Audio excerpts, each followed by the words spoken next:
How well versed are you in Latin American legends? Have you ever heard of El Silbón? These are questions that beckon us into the world of folk tales and myth, a realm woven from the threads of human imagination and culture. El Silbón, or the Whistler, is a haunting tale that has permeated the Latin American psyche, its echoes resonating in the minds of children and adults alike. This is no ordinary story. It's a chilling saga of family tragedy, wrath, and retribution, spun into a legend that has stood the test of time. Though the narrative sees subtle shifts from country to country, the spine-tingling essence remains the same. It's a tale that sends shivers down the spine, a spectral figure that haunts the Latin American landscape. So, if you're ready for a story that has been whispered from generation to generation, causing nightmares and sparking intrigue, join me as we delve into the chilling tale of El Silbón, a story that has haunted countless generations. In the heart of the Venezuelan llanos, there once lived a hard-working young boy. Day after day, he toiled under the sun, his small hands calloused from labor. He shared a humble home with his parents and paternal grandfather, a strict but well-meaning trio who harbored dreams of the boy growing up to be a noble man.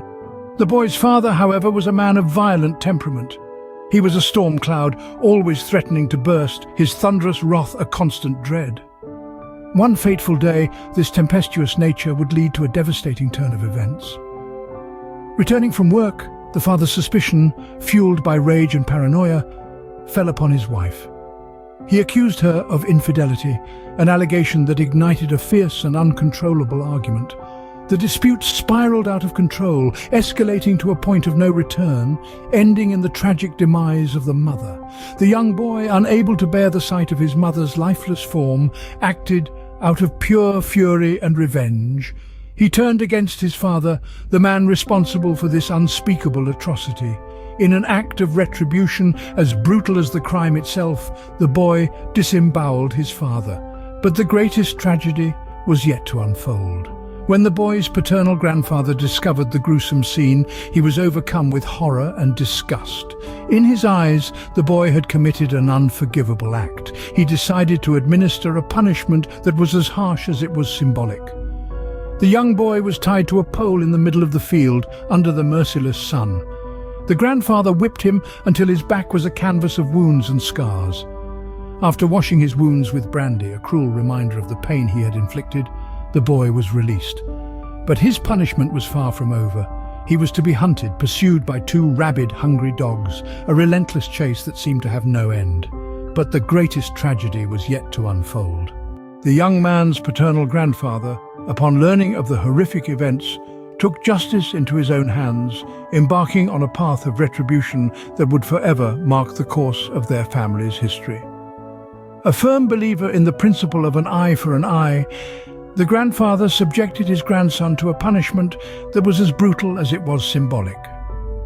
The young man was tied to a pole in the middle of the field, a solitary figure against the vast expanse of the Venezuelan llanos. He was flogged mercilessly, his back torn apart by the whip's cruel kiss until it resembled nothing more than a bloody canvas of agony and regret. But the physical torment was merely the beginning. The grandfather, in a chilling act of poetic justice, doused the young man's wounds with brandy, the same spirit that had fueled the father's violent rage. The young man was then set free, but his freedom came at a terrible cost. Two rabid, starved dogs were unleashed, their snarling maws a terrifying promise of the hunt to come. The grandfather's curse echoed through the fields, a damning prophecy that would transform the young man into the spectral figure of El Silbón.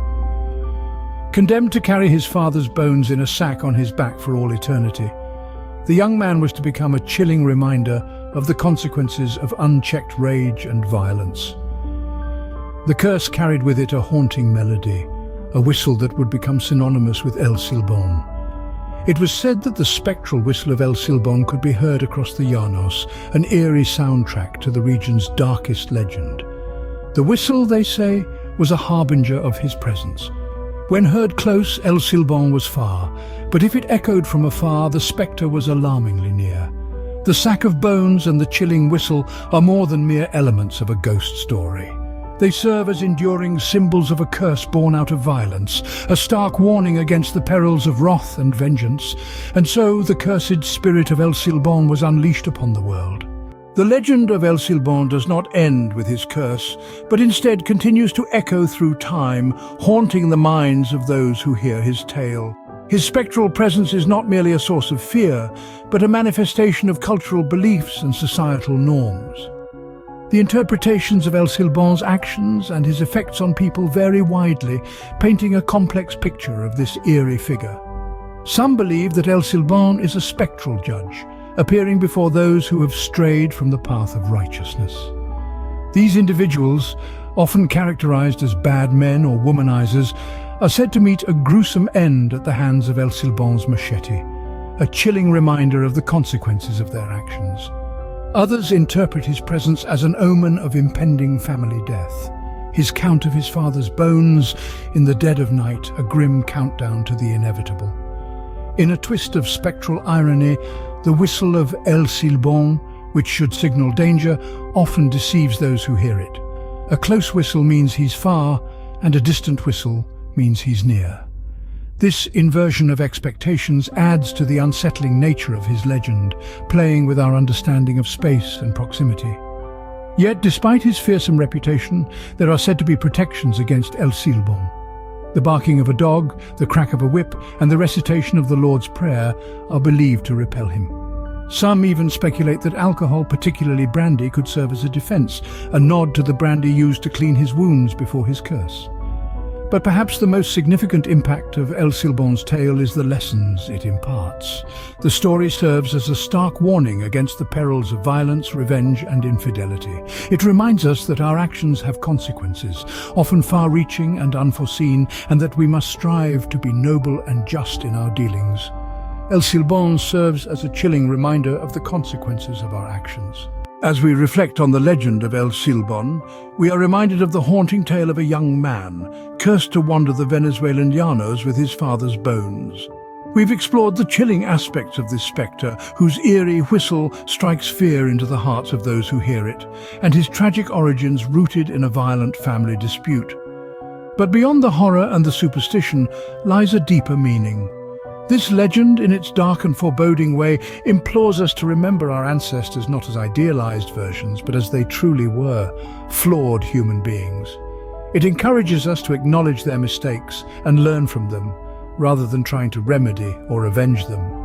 As we delve into the darker half of the year, let's take this lesson to heart. El Silbón, a legend steeped in tragedy and horror, serves as a stark reminder of our human failings and the importance of acknowledging them.